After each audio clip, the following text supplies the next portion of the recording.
Coulomb ने अपने प्रयोग, जो हमारा आज का टॉपिक है कूलाम का नियम, तो कूलाम ने प्रयोगों के आधार पर दो आवेशों के बीच कार्य करने वाले बल के संबंध में एक नियम दिया।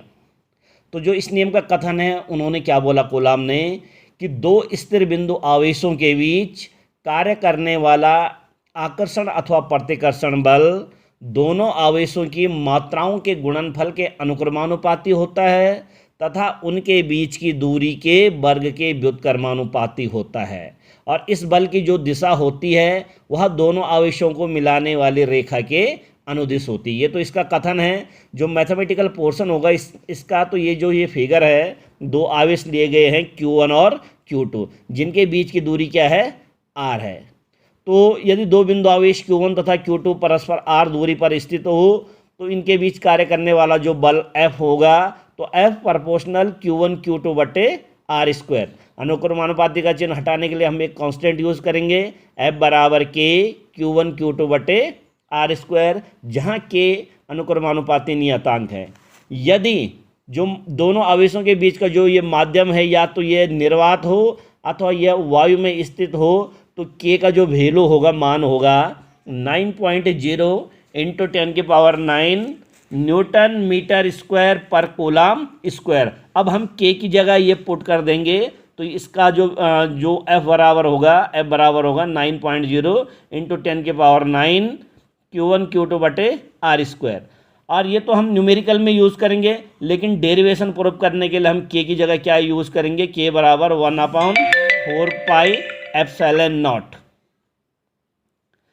तो हमारा जो नई समीकरण बनेगी वो F बराबर हो जाएगा 1/4πε0 इंटू Q1 Q2 बटे R स्क्वायर, जहाँ ये एप्सिलॉन को हम क्या कहेंगे, निर्वात की विद्युतशीलता कहते हैं। एप्सिलॉन को क्या कहेंगे हम, निर्वात की विद्युतशीलता कहते हैं।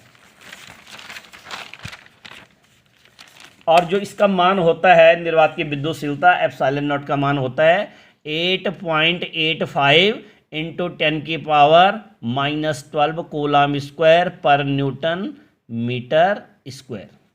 अब यदि Q1 और Q2 को निर्वात अथवा वायु के स्थान पर ऐसे माध्यम में रखें जिसका परावैद्युतांक K हो, तो इसमें Fm बराबर क्या हो जाएगा, 1/4πε0 K इंटू Q1 Q2 बटे R स्क्वायर, जहाँ K एक बीमाहीन नियतांक है जिसे माध्यम का परावैद्युतांक कहते हैं, और इसका जो मान होता है वो हमेशा K का मान 1 से ज़्यादा होता है।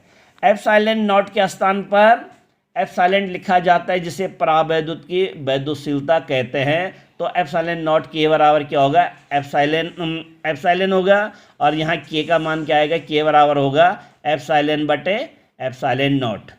और K को हम क्या कहते हैं, परावैद्युतांक कहते हैं। और जो इसकी परिभाषा बनेगी, परावैद्युत माध्यम की वैद्युतशीलता तथा निर्वात की वैद्युतशीलता के अनुपात को माध्यम का परावैद्युतांक कहते हैं। माने परावैद्युत माध्यम, जो माध्यम है जिसमें हमने आवेशों को रखा है, उसकी वैद्युतशीलता एप्सिलॉन, और निर्वात की वैद्युतशीलता एप्सिलॉन के अनुपात को ही क्या कहते हैं, परावैद्युतांक कहते हैं। तो ये कूलाम का नियम है, जो कि दो आवेशों के बीच कार्य करने वाला बल के संबंध में जो नियम दिया था। धन्यवाद।